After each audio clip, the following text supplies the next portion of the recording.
you seem very reliant on accepting Putin's worldview rather than perhaps the stark reality of the barbarism with which he's executed this war.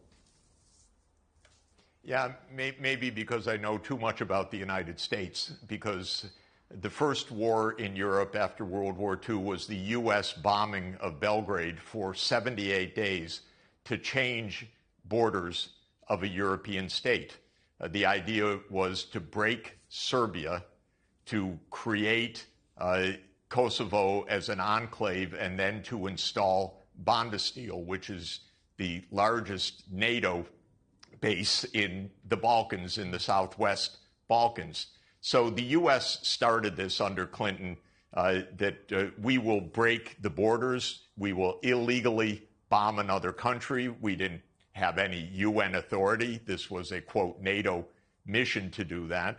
Then I know the United States went to war repeatedly, illegally, in what it did in Afghanistan, and then what it did in Iraq, and then what it did in Syria, which was the Obama administration, especially Obama and Hillary Clinton, tasking the CIA to overthrow Bashar al-Assad, and then what it did with NATO illegally bombing Libya to topple Muammar Gaddafi, and then what it did in Kiev in February 2014. I happened to see some of that with my own eyes.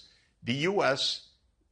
overthrew Yanukovych together with right-wing Ukrainian military forces. We overthrew a president.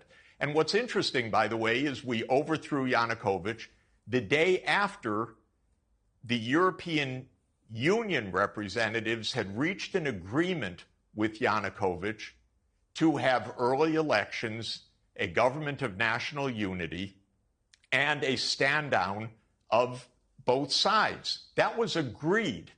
The next thing that happens is the opposition, quote unquote, says we don't agree. They stormed the government buildings and they deposed Yanukovych. And within hours, the United States says, yes, we support the new government. It didn't say, oh, we had an agreement. That's unconstitutional what you did. So we overthrew a government, contrary to a promise that the European Union had made. And by the way, Russia, the United States, and the EU were parties to that agreement. And the United States, an hour afterwards, backed the coup. Okay, so everyone's got a little bit to answer for. In 2015, the Russians did not say, we want the Donbass back. They said peace should come through negotiations, and negotiations between the ethnic Russians in the east of Ukraine and this new regime in Kiev led to the Minsk II agreement. The Minsk II agreement was voted by the UN Security Council unanimously. It was signed by the government of Ukraine. It was guaranteed explicitly by Germany and France. And you know what? And it's been explained to me in person. It was laughed at inside the U.S. government.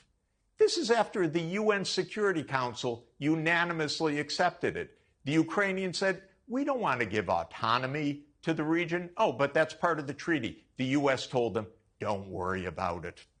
Angela Merkel explained in Die Zeit, in a notorious interview after the 2022 escalation, she said, oh, you know, we knew that Minsk II was just a holding pattern to give Ukraine time to build its strength. No.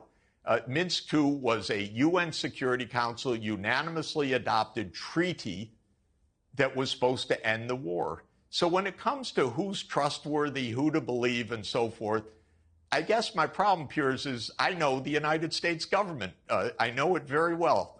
I don't trust them for a moment.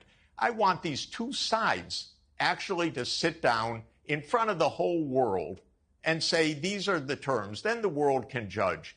Because we could get, on paper, clearly for both sides of the world.